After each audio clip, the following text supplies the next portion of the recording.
मीराबाई जी का अगले दिन जन्मदिन आ गया।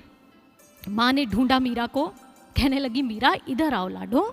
मीरा ने कहा क्या बात है माँ, आज बड़ा विशेष स्नेह दे रही हो मुझे। माँ ने कहा तुझे बातें बहुत बनानी आती हैं, चल इधर आज मैं तेरा श्रृंगार करती हूँ। मीरा ने कहा क्यों माँ सा, आप मेरा श्रृंगार क्यों करोगी आज। माँ ने कहा अरे द्वार पर गाजे बाजे सुनाई नहीं दे रहे बजते हुए। मीरा ने कहा हाँ सुनाई तो दे रहे हैं माँ सा, ये क्यों बजाए जा रहे हैं।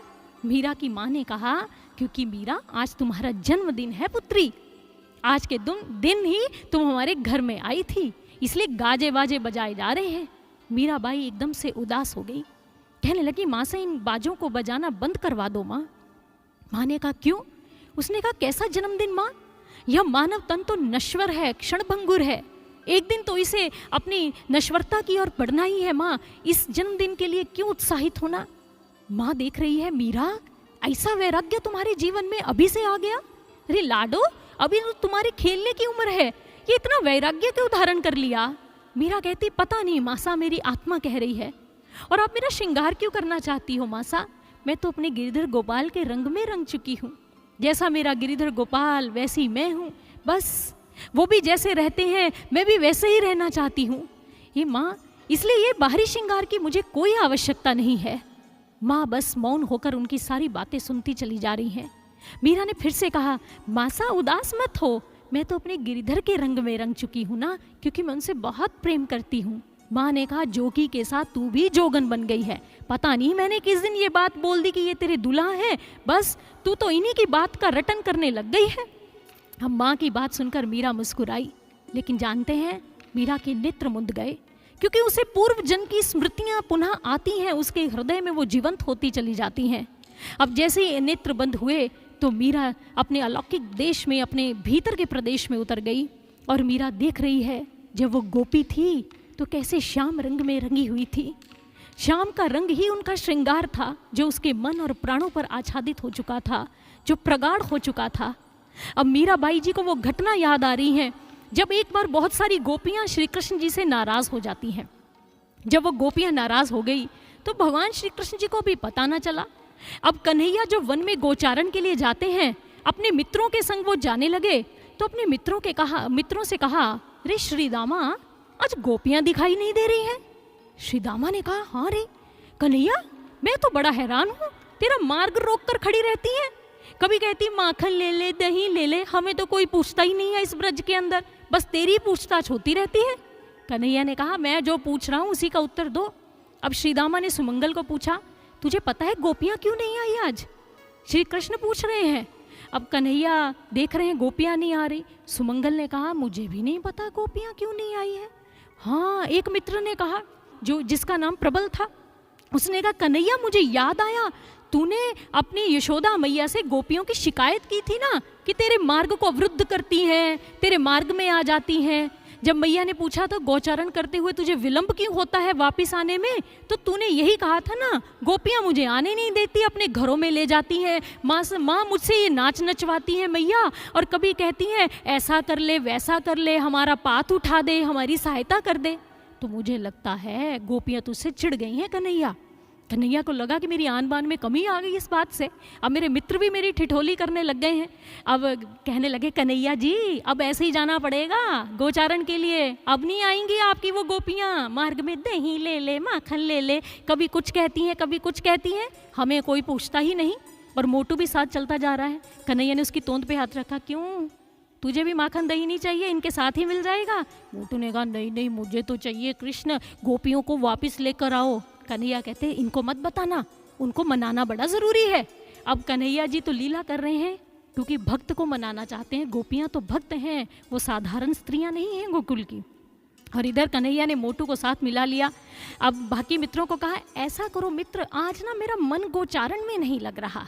सुबल ने कहा ओहो हो आज तुम्हारा मन गोचारण में नहीं लग रहा, कल कहोगे रहने तो माखन खाने में भी नहीं लग रहा। अब कन्हैया ने देखा क्यों सुबल तुम्हारे मन में भी तो आता है कभी कभी कि कहते हो मित्र मेरी गौएं ले जाओ चराने के लिए, आज मैंने कह दिया तो क्या हो गया। अब इधर जो प्रदीपू था मित्र श्रीदामा, उन्होंने कहा कोई बात नहीं कन्हैया तुम घर लौट जाओ, हम तुम्हारी गौं को चराने के लिए ले जाएंगे। श्री कृष्ण ने तो बहाना बनाया और वो सफल हो गए। अब मोटू को एक कुंज में ले गए, लता कुंज में, कहने लगे मुझे ना गोपी बना दे।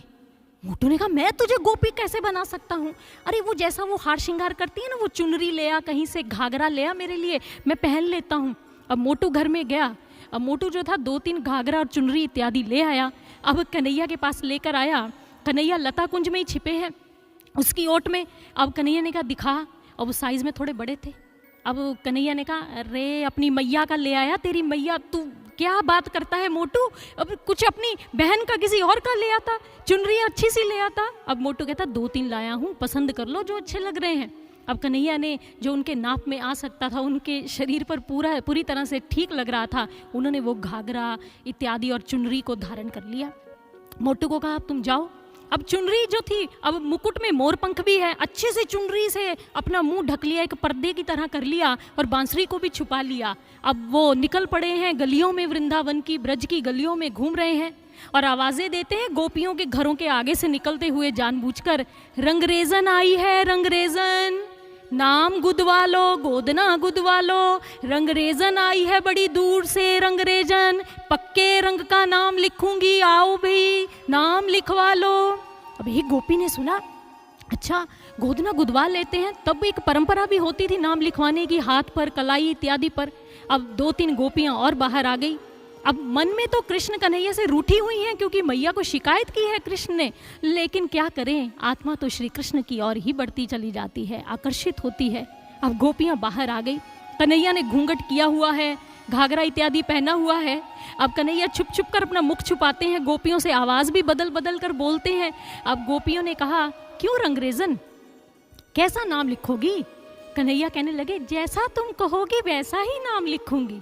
अब कन्हैया अपनी चुनरी को भी पकड़ते हैं, अब जैसे गोपियां करती हैं वैसे ही चुनरी पकड़ पकड़ कर उनसे बात कर रहे हैं।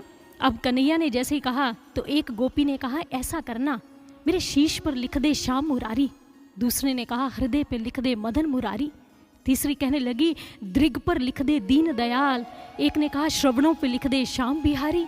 एक ने कहा कपोल पे लिख दे कुंज मुरारी। कृष्ण ने कहा धत तेरे की, देखो रूठी बैठी है मुझसे और नाम मेरा ही लिखवाना चाहती, हृदय पर, शीश पर, कहीं कहीं दृग पर, कह रही है मेरा ही नाम लिख दो। श्री कृष्ण लिखते जा रहे हैं, लिखते जा रहे हैं, जैसा जैसा जिसको चाहिए। अब इतने में कहते हैं हवा का एक झोंका आ गया। हवा का झोंका ऐसा क्या आया, कन्हैया की चुनरी जो थी ना वो थोड़ी सी सर से पीछे हो गई। एक गोपी ने देखा, दैया रे दैया, देखो री सखी ये तो कन्हैया लग रहा है। अब चुनरी और हवा का झोंका आया, चुनरी बिल्कुल सिर से पीछे हो गई और मोर मुकुट दिखाई देने लगा। गोपी ने कहा अच्छा जी ये रंगरेजन आई है आज हमारे यहाँ पर, अच्छा अभी खबर लेती है तेरी। अब जैसे ही चुनरी कन्हैया भागने लगे, चुनरी नीचे गिर गई तो उनकी बांसुरी भी दिखाई देने लग गई। गोपियाँ प्रसन्न हो गई कि कृष्ण हमें मनाने तो आए हैं ना, कम से कम हमारे प्रेम को सार्थक तो किया है ना इन्होंने। भक्तजनों ये कैसा अद्भुत प्रभु और भक्तों का प्रेम है। ये ऐसा प्रेम होता है ना, जब प्रेम का दाना कहीं डाला जाता है ना भगवान के लिए, तो भगवान उसे चुगने के लिए आते ही आते हैं। जहाँ प्रेम होता है बिना मोल के बिकने के लिए तैयार हो जाते हैं, बिना दाम के, हाँ हाँ मुझे खरीद लो, मुझे तो प्रेम ही चाहिए, बस तुम्हारा, तुम्हारे भाव ही चाहिए।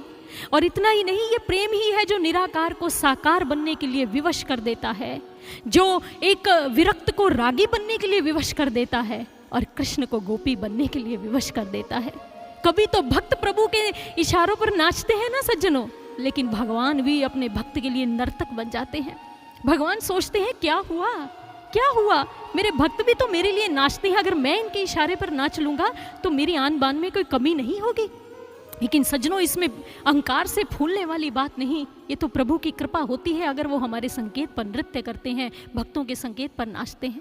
हमें उस कृपा को समझना है, हमें तो उनके नृत्य में, उनकी गति में अपनी ताल और लय को मन मिला देना है, बस उनके नृत्य के अंदर ही हमें सम्मिलित हो जाना है, हमें तो बस इतना करना है।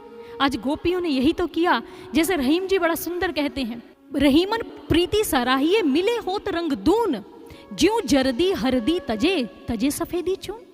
रहीम जी कहते हैं प्रेम कैसा होता है, प्रेम का रंग कैसा होता है, जैसे हल्दी यानी कि हरिद्रा अपने पीलेपन को छोड़ दे और सफ़ेदी चूना जो है अपनी सफ़ेदी को छोड़ दे, तो दोनों अपना अपना एक भाव छोड़ देते हैं, अपनी अपनी एक वृत्ति छोड़ते हैं, उससे एक तीसरा रंग बनता है जिसे तिलक कहते हैं, रोली कहते हैं। उससे रौली बन जाती है। ये प्रेम होता है। रहीम जी कहते हैं यही प्रेम है। प्रेमी जो होता है वो अपनी मैं अहंकार को, उस वृत्ति को छोड़ देता है, हर प्रभु के रंग में मिल जाता है, एक नया प्रेम का रंग बनता है, इसे प्रेम कहते हैं। आज गोपियों और श्री कृष्ण जी का प्रेम ऐसा है। और मीरा को याद आ गया कि मैं भी उन्हीं गोपियों में थी जब उस समय जब कृष्ण गोपी बने थे हमारे लिए, हमें मनाने के लिए। हमने तो उन श्याम रंग का श्रृंगार कर लिया है माँ, अब उस और श्रृंगार की आवश्यकता नहीं, अब इस जन्मदिन को मनाने की आवश्यकता नहीं है माँ। और इसलिए आज कन्हैया जी हमें बहुत सुंदर सीख देते हैं मीराबाई जी की इस कथा से, और मीराबाई जी भी हमें सुंदर संदिष्ट देती जा रही हैं। तो आइए उन वृंदावन बिहारी लाल के चरणों में एक जयघोष लगाएंगे। बोलिए वृंदावन बिहारी लाल की, लड्डू गोपाल की, भक्तिमती मीराबाई की।